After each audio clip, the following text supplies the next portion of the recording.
Arthur Black. Welcome to Weird Homes, a show that looks at the most unusual and bizarre homes in North America. You know, appearances can be deceiving. What looks like an ordinary porch can turn out to be something amazing, like something out of a dream. Now, a floating house, that's pretty rare. But how about one that's built around a railway car that's been chopped in half? Then there's the artist and carpenter who walks through a magic mirror at dusk and transforms himself into a clown.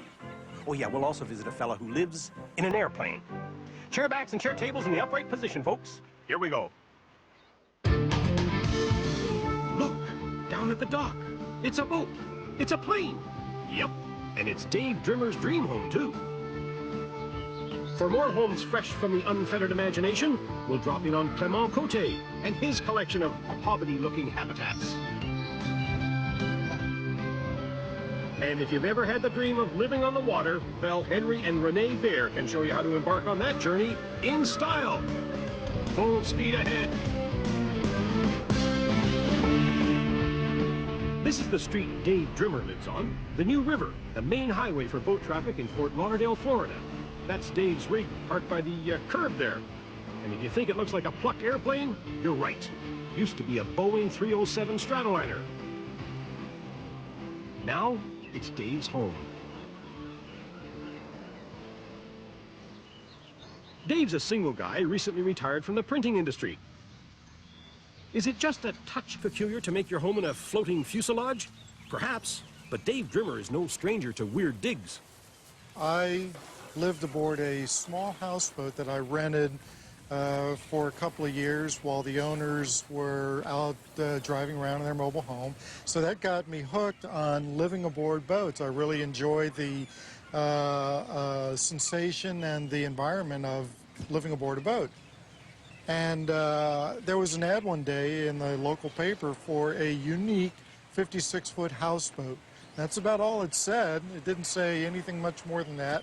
And I went down to the boatyard and had a look at it and was totally shocked, totally amazed. It was this boat that was made from an airplane. Dave's not the only one who's shocked and amazed. So is everyone who cruises by, like Bill Stannard and Mary Hayward. I think it's marvelous. I think, first of all, the name is wonderful. The idea of the cosmic muffin. And for somebody to put that much love into a structure and keep it alive long after it's served its useful purpose, as a boat builder, I really appreciate that. I think it is actually the ultimate in recycling, to take an airplane and turn it into a house that is actually a boat. I'm not quite sure what we're missing. It might be a bus or something as its next life. Another iteration. But who knows? The problem with living on something as unique as a 30s vintage aircraft is that everybody wants a tour, especially when the word on the canal is that it once belonged to Howard Hughes. Hi, Sam. Hi, Mary. Hi, Dave. How are you? Nice to see you. How you guys doing? Why don't you come on aboard, take a look at the boat. All right. Sam and Mary get special treatment when they drop over because they're Dave's landlords. He's parked his plane in their backyard. Welcome aboard. This is the main salon and living room of Howard Hughes' old airplane. Would you guys like a drink? Sure, we'd love it. Come on over to the bar here. Thank you. A bar? We must be flying first class. It still has the original aircraft chairs that were part of the Howard Hughes interior when it used to be his airplane back in the 1940s. He bought it new from Boeing in 1939. This photo here shows how it looked from the factory. It was filled with extra fuel tanks because he planned to fly the airplane around the world to break his own record that he held at the time. But when World War II broke out, the trip was canceled, the plane sat out the war, and then in 1948, he had it built out as a private executive airplane. It was one of the first conversions of a commercial airliner into a personal airplane transport, and it was the largest and most luxurious privately owned airplane of its day. It was beautiful. So, Dave, did you always know this flying bachelor pad belonged to Howard Hughes? At the time I bought the boatyard claimed that it was Howard Hughes' airplane, and they couldn't prove it. There was nothing to show me in physical proof that it really was his airplane. So I started doing a lot of research, and I found the photographs in the FAA file and articles that all referred to this airplane as Howard Hughes's airplane. But it wasn't until 1994, when we were rebuilding and restoring the airplane, that we tore down the cockpit. And when we were doing that, we uncovered the data plate, which has the stamped serial number of this airplane, which proves proof positive of the history and the ownership of the airplane. In 1964, a hurricane damaged the Stratoliner and ended her flying days. The next owner converted her to a boat, and then came Dave, who spent 20 years getting her shipshape. So the steering wheels, which used to turn the airplane, now turn the boat, and they're hooked up side by side so you can drive the boat from either the pilot side or the co-pilot side. And the airplane originally had 4 aircraft engines, which were these 4 throttle levers were for, and now we use them for the 2 boat motors. The 2 black handles shift the motors to forward and reverse, and the 2 red ones are the left and right throttle. And then we have the boat motor gauges on the center console, and then all the other aircraft gauges are just there for show. None of them actually work, and none of them actually tell you anything, but they are in their appropriate locations as they would have been for an airplane. Cosmic Muffin is grounded for good. It doesn't even leave the dock very often, but that doesn't mean passengers don't get their money's worth. We always enjoy reminding our guests that you have the luxury and the option of getting either airsick or seasick on board. Of course, that doesn't amuse people that are feeling very sick or uncomfortable. The best seat in Dave's dream home to ride out the storm? That would be the bar stool. And according to Sam, there's nothing remotely weird about that. It's not that weird. I mean, you know, if you've been to California, you know, it could be like, not like a tree house or something. But it's very interesting, to say the least. It is a yacht, and the world is made up of all different kinds of yachts. This certainly is peculiar. I mean, it's unique. It's in a class of its own. I think the class act here is Dave Drimmer, who rescued a forgotten nugget of aeronautical history and gave it a new life. And Dave's new life? It now revolves around a hose and a squeegee.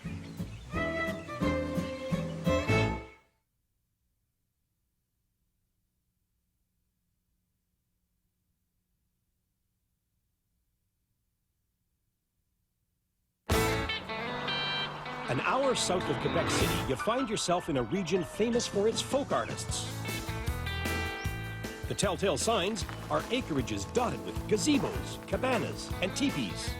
If you're Clement Cote, you've also got a thing about cedar shingles. The route to the garage even leads you through a cedar-shaped tunnel. Rumor has it that 2 people live here. 2 people who couldn't be more different, or more the same. Il y a 2 personnes vivent ici, dans le fond, c'est Cléobule et moi-même, qui nous sommes des clones reproduits génétiquement identiques. Methinks Clement is cloning around. But this former forest ranger is serious about his work with wooden shingles. He'll only take on a job if he can make it artistic. Si quelqu'un me demande de faire un toit en bardeau, ben, il va falloir que ce soit un toit artistique. Sans ça, je ne le ferai pas. As an artist, Clement likes his chances of succeeding in the country over the city. 7 years ago, he bought this land and set to work erecting huts. Wooden shingles made the perfect skin to cover these curvy structures. When the outside is done, he starts on the inside. Any idea how many cedar shakes you put into this place so far, Clement? Je ne sais pas. 10 000. Clement's reputation started spreading a few thousand shingles ago. Today, visitors come from miles around to see for themselves. Not that they leave any money behind. They pick his brain, take photos, study his techniques, then go home and build weird homes of their own. And that's okay with Clement.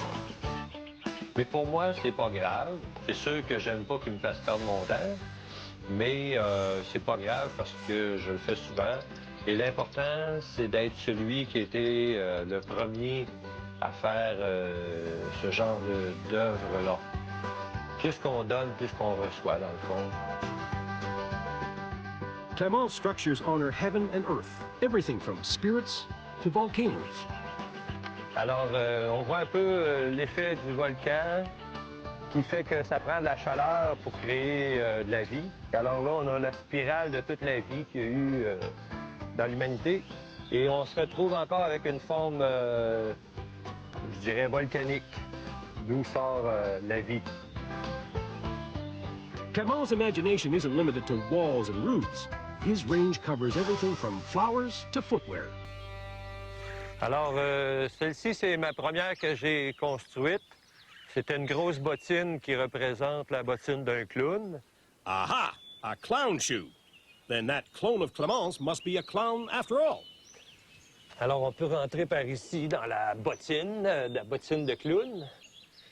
Et le clown, lui, s'installe là avec ses marionnettes et tout ce qu'il lui faut. Le public rentre ici. J'ai laissé des puits de lumière pour avoir de l'éclairage. Et ça ressemble un peu à un tipi. Une forme comme un tipi.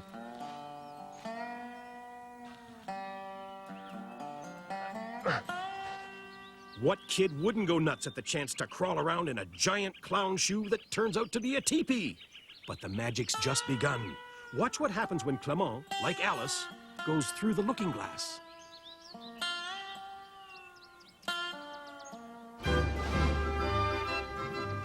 Ta-da! It's Clément's clone. Clown. I wondered when he'd show up.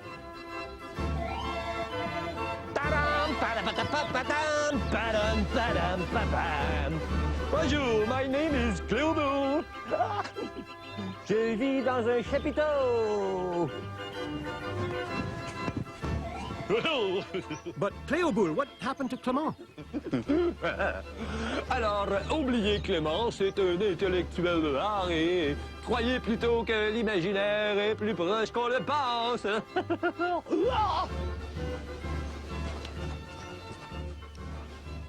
Your imagination better be in high gear to keep pace with this duo. Rev it way up for Cléoboule's poetry tree. J'irai marcher sur la mer pour accueillir l'âme des gouttelettes d'eau qui purifient l'âme. J'irai dormir à l'ombre des champignons. J'irai courir translucide sur les plages d'une autre planète. J'irai danser au paradis des fleurs translucides. Tourists show up expecting to meet an artist in his gallery. But when the tour guide turns out to be a clown, they get more than they bargained for. Chose gros, il y a quelque chose de gros. C'est une grosse bottine d'oiseau avec un piano qui joue pas faux. Ce n'est pas seulement pour les enfants, je fais aussi pour les adultes. Et quand les adultes viennent, le langage de Cléobulle s'ajuste avec le niveau de culture de la personne. If there's one lesson these clones would like to drum into our heads, it's don't be afraid to dream. L'important, c'est d'avoir des rêves et non de s'y accrocher à ce qu'ils deviennent ou qu'ils ne deviennent pas.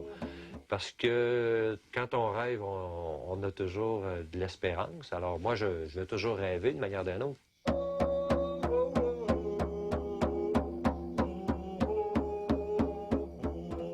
Let it be said of Clément Côté, he's a man who marches to the beat of his own drum. I wonder if he's hard of hearing.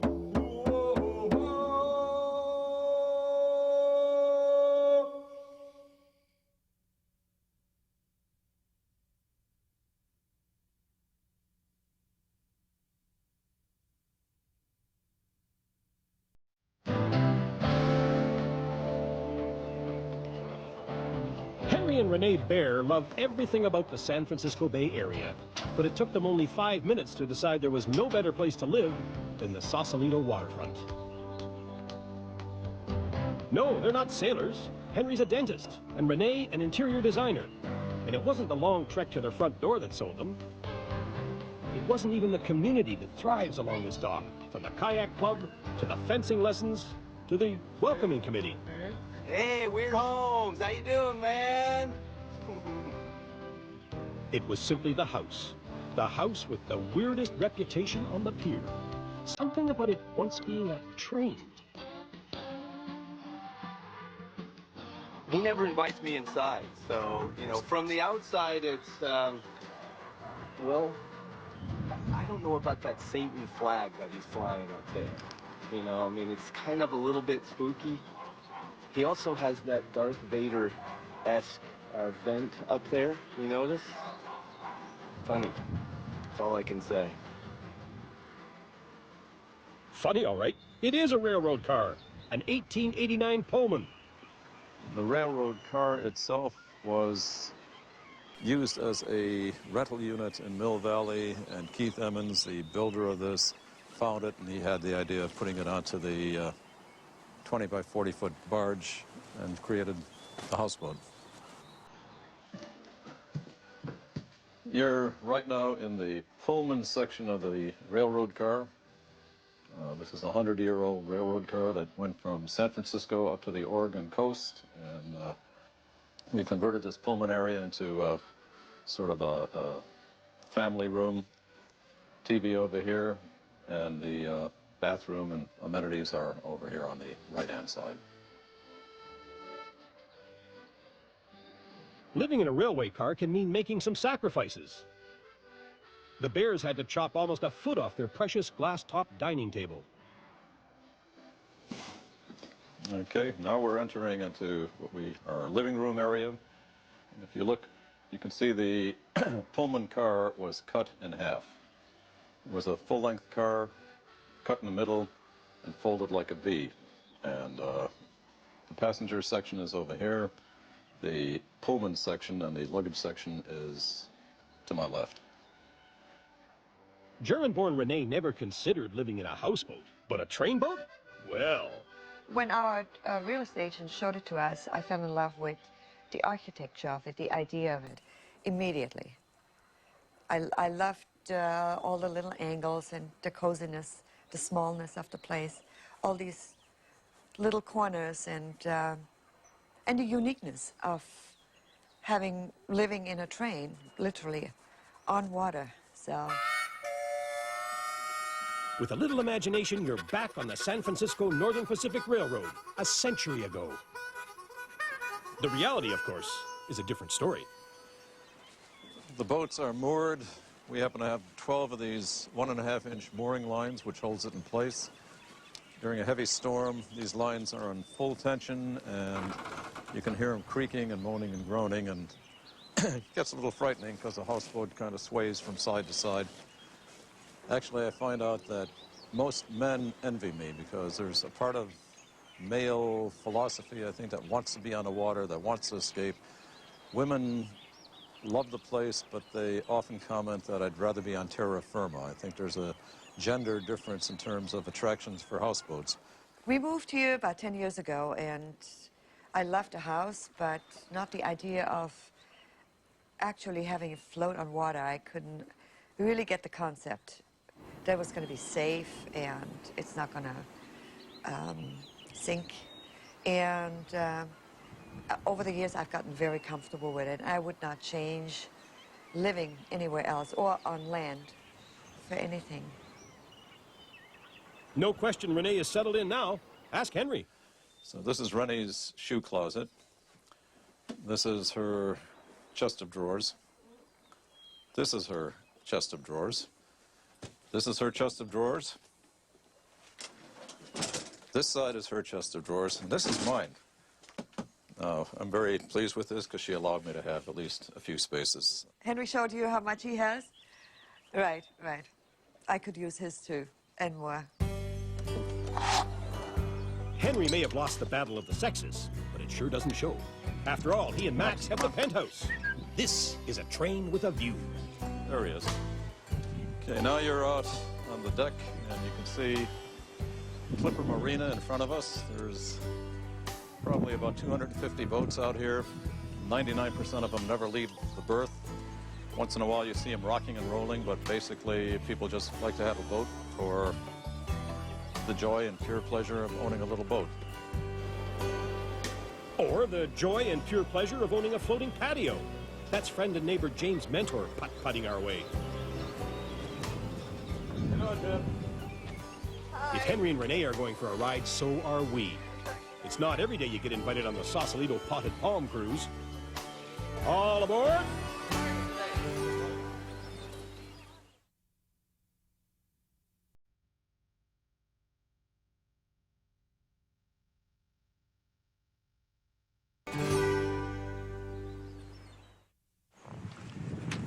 What a dream! Living on the water. Just step out your front door and paddle to work. I'm Arthur Black. I hope you enjoyed Weird Homes. We'll see you next time.